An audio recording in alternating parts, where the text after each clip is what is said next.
It's not normal. It's not a normal thing to see, but it's a normal thing to do because I know we all do it at home. Every single one of us. We all dance around naked.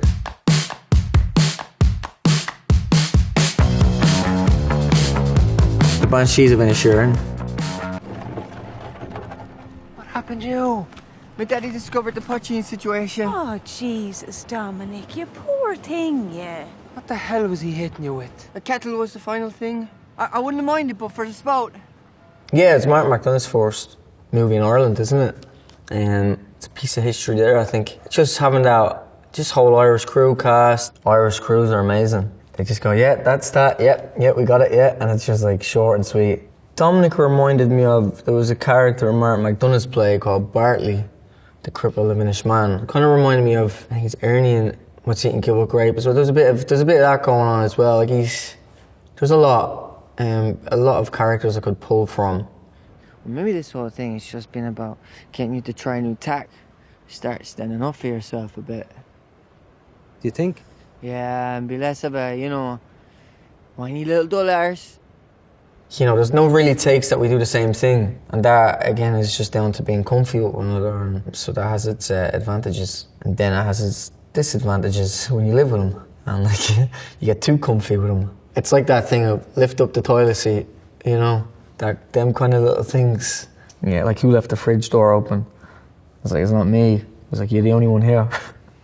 Yeah, no, I didn't think so. Just thought I'd ask on the off chance, like faint heart and that.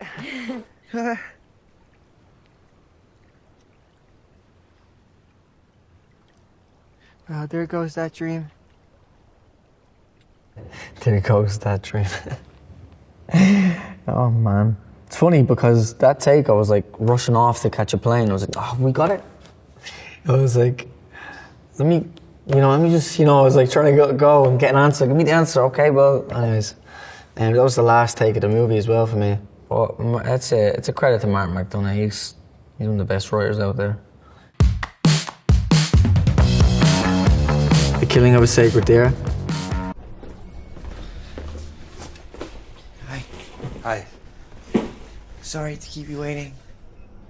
Did you eat? I just had some apple pie. Do you mind if I go grab something to eat before we go? I'm starving. Martin, what a name, Martin. He's such a weird little freak kid. That's the freakiest character I think I've played. Because I don't know if he had like a superpower or some stuff like that, which I never found out. But I remember Colin saying you're going to probably play the Joker one day after this character. I remember him saying that to me in the hotel. He's like, this is one of the most evilest villains. You'll play the Joker one day after this. I think she likes you. I mean, she's attracted to you. But she says that's not true, but it is, I'm sure. And to be honest, I think you're perfect for each other. You'd make a great couple. He doesn't really ask to keep it monotone or anything like that. But I remember he did say, stop acting. I was like, all right, I get it. I'll get it now. Because Yorgos wants a certain way, he wants his dialogue delivered and can't really animate it or put any colour on it really. You kind of have to strip it all back. But he has his way, he has his method and it works. And I'm always up for going along with trying new stuff. Saltburn. That looks like I'm actually understand. And here he is now. We were just talking about Don't you. be silly. Farley, you just make up the most awful things. Of course we weren't. Hello, Oliver, darling. That I had a lot of fun with because we want to trick the audience into thinking he's sweet and innocent and what's his motive and then boom, just turns. Emerald, I mean, she's an amazing person, first of all. I was checking on everyone, making sure our set is good and the energy is good, so you have kind of a safeness to roam about as the character. Oh, she loves Oliver. She's like, I love him. I had 5 notebooks for that, 5 moleskin notebooks instead of like 1 or 2. Each notebook would represent personalities, different acceleration, different motives, different tone. How is he different from here to Oliver Tree? Just reminding you, not too much either. You don't want a whole Bible of it because you go in and you're just stiff then. I think, you just have to have a looseness about it and just, all right, I know where to go. Just taking these back to the library. Take my bike. No, I couldn't. I mean, it looks like rain. I wouldn't want to. Honestly, it's no big deal. I mean, I'll just get it from you later. You're my college, so... Am I? Yeah. With Jacob, I was just, getting used to them and just hanging out with them. But they were staying elsewhere while I was staying here. No, I got my baby here, my baby boy. I was making hot milk and changing nappies, and they were at this hotel and they were just hanging out a lot, so I kind of felt left out. So I was like, I'm gonna get yous, In the movie, obviously, I'm gonna get yous.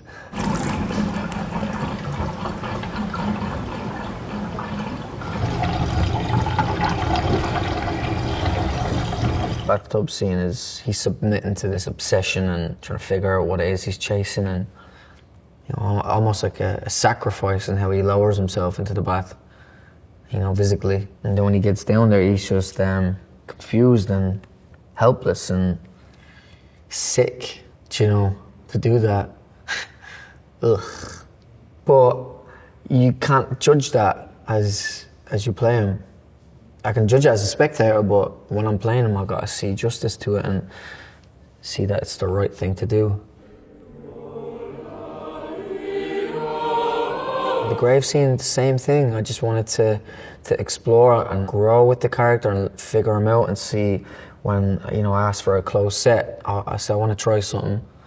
And I just wanted to see what I'd do as Oliver when action happened and where I went. And to me, he just went to a place of being totally heartbroken and lost and confused. That's where the books helped me out, because it reminded me of where I'm at and how to feel, basically, what mood to be in.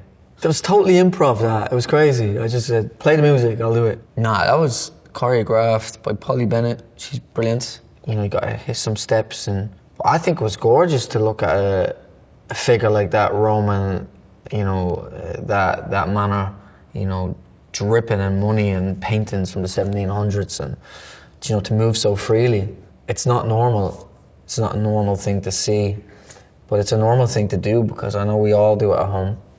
Every single one of us. We all dance around naked. So it's probably the most relatable scene in the movie to everyone watching. Eternals. When I left, I thought about taking over the minds of every human on this planet. Violence, fear, greed, all gone. He mind controls everything. So I'd love to see him be just a movie of him playing about mind controlling everyone. No really motive, just mind controlling for the sake of it. Prep for that is you're doing a superhero movie, so you got to humanize them. Don't play the superhero. Try bring the human side of them out. Chloe just kind of let me be me and wanted me to kind of be still. And Chloe kept referencing Hayden Christensen, his character in Star Wars, to be a bit more. She just wanted me to be a bit more still, very chin high, and that was the only really prep I kind of done was to learn to walk a bit slower. And I tried to mind control people, and people were like, "What are you doing? Why are you staring at me?" The Green Knight.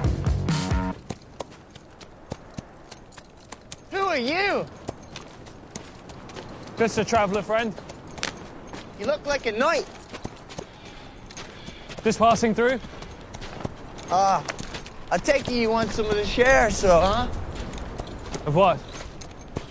All of this? Do you know what the scavenger reminds me of? Sort of like the kind of an artful dodger kind of character. He's got a trick up his sleeve, or he's a tag along. That long shot was, my boots kept coming off because it was in the mud. We had to get it where I walked through, and it was one shot obviously as well, which is really, you had to kind of finish all your dialogue, up until a certain point. But my shoes kept coming off, so I'd end up at the end of the take with no shoes on. Tweren't enough. Just tweren't enough. Tweren't enough. Anything I'd done kind of freaked Dev out. Anything. So I could say anything or do anything. Having the bucked teeth as well, and yeah, it was just it added a lot to the character. I could play around being in my own accent as well. You kind of have a bit more freedom to improv, and the coin was really useful. Added another layer to him, that trickery thing to him. And then the axe was just, I mean, that's what the whole movie is about, isn't it? But yeah, you can really play around with props. I love getting a prop. It's almost a little character of itself, isn't it? Dunkerque. That was a massive moment. I mean, just the sets and what Chris Nolan does on, you know, on the water. He's got real fucking planes coming towards you that take a half an hour to reset. You don't really need to act. I remember the plane coming towards me and so just zoned in on the plane. I was like, oh my God. And he was like, tell him to get lower, and the plane was getting lower then towards our boat. I remember then looking at it going, fuck man. And then he was rolling, he's like, we're rolling. I was like, oh shit. It's like half an hour to reset. Turn it around! Turn it around! Calm it down, mate! Turn it down! Calm it down, mate! The fight with me and my fellow Irishman, Cillian Murphy, yeah. He wouldn't do that in real life, but anyways. No, messy. That was quite tricky, I mean, because when I fell back, I had to kind of duck my head as well, so I didn't really fucking hit my head and go blind. Poor George killing the sweater, that little tea cozy sweater. Do you remember that? That was a statement, that. I wanted more with Cillian though, I wanted to do more. Me, him and Chris, we just, because Chris has, you know, some Irish relatives and that, and we just chatting about Ireland and stuff like that, and where's the best Guinness in Dublin, and the Batman. Have you read this file? You two have so much in common. Masked Avengers. Originally there was no audition, I just made myself an audition tape because I seen an article saying that they wanted the Riddler and the new Batman. I was like, oh yeah, I'd love to play that. I just made a tape. I said, feck it, I'm gonna buy a cane and a hat, just find myself a corridor and film myself walking down it. I had some like little bit of a swag to it and a bit of music, and let's see, will that get me an audition? So I done that, yeah. And they said, no. What, you want to play the Joker? I was like, yep. I think you don't really care about his motives, whether he loves or hates you. That took 6 hours to get into that. And I was like, oh man, I couldn't sit still for 6 hours. I really couldn't. And then I remember we're on 5 hours, and then someone came in and went, we're shutting production now and it was COVID. I was like, huh? Really? What happened? There was like this steel thing on my gun that was like slicing in. I was like, I'm really gonna be left with a scar here. So I was like that, and Rob was in the bass suit, and I'm like, ha ha. And he's like, ha ha ha. I'm like, no, ha ha ha, you. We couldn't move. We literally couldn't get up and move. I was looking at pictures of asylums, and I remember seeing this thing in this asylum picture, and I always saved it on my phone and around the Batman, like the Joker, and it said, it was spray paint of an old asylum room, and it said, hell was more fun. I was like, whoa, like, that is crazy.